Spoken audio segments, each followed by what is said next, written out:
Welcome to SuperCoach and welcome to the weekend preview. Going to take a look at some of the ins and outs in a second and how I'm looking in terms of trading for my side. But just off the top, wanted to say a bit of a g'day and a shout out to the boys I met down at Ballarat at the Minor Dome today with the Cedar program. Jono, Matt, Jasper and the other Matt. So yeah, much appreciated fellas for saying g'day. Obviously I was just there for work. Most of you probably know that I work in Ballarat for the paper there, but yeah, it was a really nice surprise. I mean, it's great when people come up and say hi. They obviously all watch the videos, and particularly Jono. I've seen him many times in the comments for the Q&A and things like that. So yeah, if ever you see me floating around, feel free to come and say hi, because yeah, it's really good to have a chat about a bit of SuperCoach. And yeah, certainly was a highlight of my day, you know, saying g'day to you guys. And yeah, it was pretty cool actually. I was a bit chuffed, but yeah, thanks for that, boys, and hopefully have a good week in SuperCoach this weekend. But yeah, onto the sides. There's a bit of concern about some of our cash cows, because at this point of the year the buys are coming up. You really want as many of your squad playing, as many of those 30 as you can, and we've got a few out. A couple come back, but I've got a few concerns, and I think others will share it. So we'll start with the outs column. Sam Murray has been dropped, so that's a bit of a surprise, but he's out. Caulfield managed, Garlett out, Keith, Finlayson and Cumming all out. They're the three Giants who are dropped. All will be fairly relevant to a lot of super coaches. Some will have one, some will have two. There may be the unlucky odd one that have all three. And Warpole also out. On the extended bench, Mira, you'd expect him to be named. Fritz, expect him to be named. Spargo and Lockie Murphy are probably two guys that, you know, not sure, could go either way. In terms of the in column, Jack Higgins, Riley Stoddart, he's a defender, 117k at Sydney, could be an option in a few weeks. Radaglia, who else we got there? Can't even read my own writing. Matty Crouch comes back into the side. Ainsworth comes back in, that might be relevant to some people. And Josh Kelly, of course, comes back on the side as well. Actually, Matt, who I was talking to, I think it was today, he has actually held him the whole time. So that's a pretty brave move. But so a few interesting ins and outs there. But look, in terms of what I'm thinking for my side and what I'm looking at, I'm thinking Tim Kelly, I think he's got to go. He's averaging 94. I know he's going great. He's had a really good season, but he's at 429k and a break even of 120. And I just think it's time. I'm not saying he's not going to score well. I'm not jumping the gun because he scored 48 last week, but I can just envision him scoring 85 to 9500 fairly often. But the fact is, he's now alongside, you know, Ablett's back, Dangerfield, he's missed certain games throughout the season. Kelly's going to have to contend with the big three, Duncan, Menengola as well, Parfitt's back. So it's almost the first sort of time Geelong's really had all these guys to pick from. That may only see him drop off in 5, 6, 7 points per game.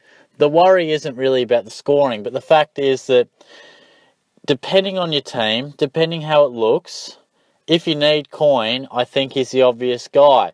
If you don't need coin, if you're not trading too hard just yet, or this stage of the season you don't need to do a downgrade or an upgrade for that matter, then fair enough. But I just think he's peaked.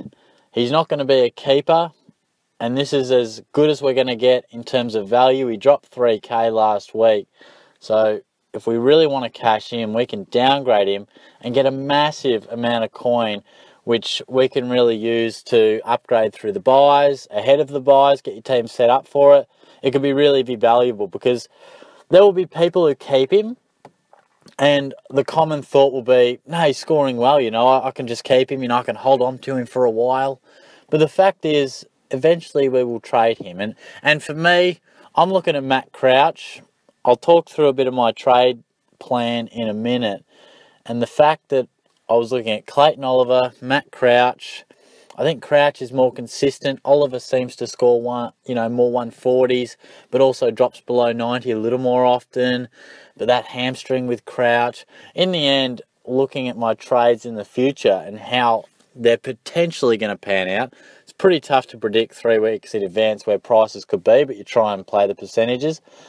But the fact is, Crouch is about 45k cheaper, something like that. That's going to be very valuable, I think. That could be crucial. It could be the difference from me getting a final premium to finish off my side, or be being hung out, left in the lurch. So I think I will be doing that. But look, I really think Kelly is a good option and good problem to have. You can afford to keep him, but just understand that if you plan on getting rid of him, then you're never going to be able to get the chance to do it at this sort of a price. I think this will be his maximum. I think now's the time to give him the chop, open up some coin. That'd be my recommendation. And for who? Well, Ed Phillips is probably the one you would look at. Started really well at the Saints, 87 first game. Disappointing that he backed it up with, I think it was a 48 or a 49. Anything above 60, and he probably would have been a must-have. But I think he's going to get games. I mean, the Saints are surely going to put games into him. So he's a pretty safe option. As I said earlier, I'm going Crouch, so clearly my preference lies in upgrading him. I'm not in love with Phillips. I think he'll be solid. He's shown an ability to find the ball. But I just really like the fact that I could get Crouch in at a really cheap price. I mean, his break-even's about low hundreds anyway. So he might hover around that for a week or two. It's not super urgent. But I didn't mind. Henry is in my team, and he's just about peaked as well. I think his break-even's around the 85-90 mark, somewhere around there. So I think he's probably got to go. And I think Tim Smith might be the man. Scored 91. Heard that Tommy McDonald's struggling with that foot. I know he's been named. Will he play? If he doesn't, and if it's an extended concern, then Smith alongside Hogan is going to be an extremely safe option and shown an ability to score. So at this point in time, I'm liking that. I'm still sort of working through, because there's a potential, if Murphy is dropped, then I'll be looking at a 0 in my back line. So clearly I would have to. I think I'd still get rid of Kelly. I'd probably just hold on to Henry, and I'd probably downgrade Murray or do whatever. Yeah, downgrade. It'd have to be probably to, I haven't even really thought about it. Who else have we got? Maybe Jordan Ridley might be one that I would look at. But yeah, I'd have to assess that. But that'd probably be where I'm going. So that would be my endorsement for you guys. I think Kelly, super popular. Murray, super popular. A lot of people have them. You could trade them both out. I mean, Murray being dropped, I think he's lost a bit of impact. I mean, watching him last week, he didn't seem to take the game on as much. His numbers were still okay in terms of disposals, but I don't think he's impacting the game as much as maybe he was early in the season. And we know SuperCoach is a good representation of your influence on the game, and they have dropped a little bit. So I think it sort of ties in. His impact hasn't quite been the same. He finds himself on the outer. He could return next week. He could return in round 16. So there's no reason to hold on to him, hoping he comes back. If you need the money, do it now. There's no one pressing on the bubble, so you might want to hold, but it's just food for thought. But anyway, my trade plan, and this will, outline a few guys, premiums that I've got in mind. So I like to sort of get the pen and paper out and just sort of visualise it, because it's at this stage where you really want to say, what am I going to do for the next 6 to 8 trades? It's tough to predict, but if you can get a ballpark figure, then that can help you decide when you'll need money, when you should be downgrading, what players you can upgrade. Because I've seen people, they upgrade, they downgrade, they do it all, but then they realise when it gets to the moment that they wanted to get so-and-so in because he's going to be at a low price, they don't have that guy to upgrade to because they used his coin to downgrade, if that makes sense. You see X players priced at 300k in the forward line. We want to pounce on Robbie Gray in a tick. We downgrade this guy, the rookie, at 300k to do something else in a few weeks. And then all of a sudden, your other rookies haven't blossomed into anything, so you can't reach up to the guy that you wanted in that position. So you just want to make sure that you're not necessarily trading guys down purely on their price or position, but you want to have a bit of a feel for when you're going to need them, whether they need to be an upgrade or a downgrade. I like to sort of almost identify guys as a downgrade or an upgrade and think less about their form and their price and just see them as that's where I'll need them in my stepping stone in my final team. But anyway, so this week, as I said, likely, depending on Murphy, Kelly and Henry out, Crouch and Smith in. That'll leave me about 210k. Then I'm thinking next week, Fritz, if he scores another 90 or whatever, then you wouldn't trade him out. But if he delivered a 60 odd, I'd be fairly comfortable at 360 roughly. I'd be fairly comfortable that he probably won't make me too much more coin, and Michael Walters will be about 400. And providing he goes okay, I think that's as low as we're going to see him. So that'll be a straight swap. That'll probably only expend me 40 to 50k.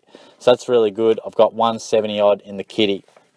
And then just before round 12, the buys are starting to kick in. It all depends how the buys really approach it and what they deal me and things like that. I mean, these plans can be thrown way out of whack if something that you don't expect happens, or someone scores a 10 or someone scores 110. It changes your plans. But roughly speaking, at this point, I wouldn't do anything in round 12 because I'm eyeing off Simpson and Hurley, and the guys I've identified to get me there are Murray and Norton. Just because Bailey Rice is not going to be ripened enough by then, and neither will be Murphy, I wouldn't have thought. So, I think they're the guys I've identified for that. So I want to get Simpson in after his bye because he has a round 12 bye. So I want to avoid his 0. So I think I'll bring in probably Simpson for a Murray or a Norton or what have you. And that should be doable without a downgrade because I'll have 170k. I think Murray should hopefully be, it'd have to be Murray, I'd say, if I'm not downgrading. Probably be about 320, 330. All depends if he plays again. And Simpson, again, depending on scores, but at this point in time, he's got a break even of 120. He's priced at 487. You'd like to think you can get him anywhere between 450 and 480. So I'd be pretty confident Murray will get me there with 170k. And then I'm looking just before round 14. Again, I'm thinking Norton, get Guelphy involved, get Caulfield involved, get Spargo involved. Those are the type of guys that are, they could be anything. I think Spargo and Guelphy, if they keep going up, Caulfield, Banfield maybe, all depending where they're at, they're sort of exchangeable pawns in this little puzzle. But I think I want to get in Hurley. I really want to get in Michael Hurley after I think the Bombers have the bye in round 13. I really want to get him in after that bye. So I've sort of got him earmarked for there. And that would leave me with a complete team aside from one forward line rookie. And I've probably got my eye on Toby Green. Robbie Gray I was red hot on, but now with Tom Rockcliffe back in the mix, I think Robbie Gray's only attended 9 centre bounces in the last 2 rounds. That's well down. Rockcliffe's numbers are up in that category.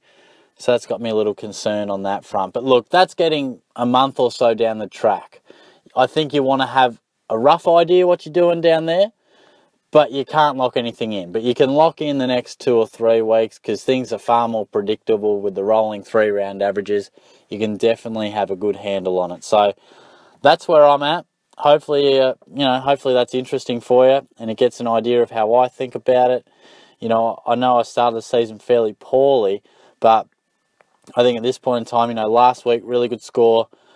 It should, unless I have a lot of injuries, which really hurt me last year. Similar thing happened.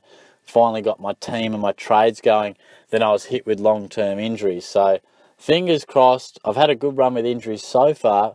Fingers crossed it continues like that. And if it does, then I think I'm in for a really good back half of the season. So let's hope that comes true. But anyway, thanks for tuning in, guys. Hopefully this has been helpful. Hopefully you have a good weekend in terms of SuperCoach. Hopefully your side wins on the weekend as well. I'll be off to the Cattery on Saturday night. Hopefully the Cats can spank the Blues around, and so they should. And hopefully Gary Ablett can answer a few critics. But I'll be back soon. Catch you later. Cheers.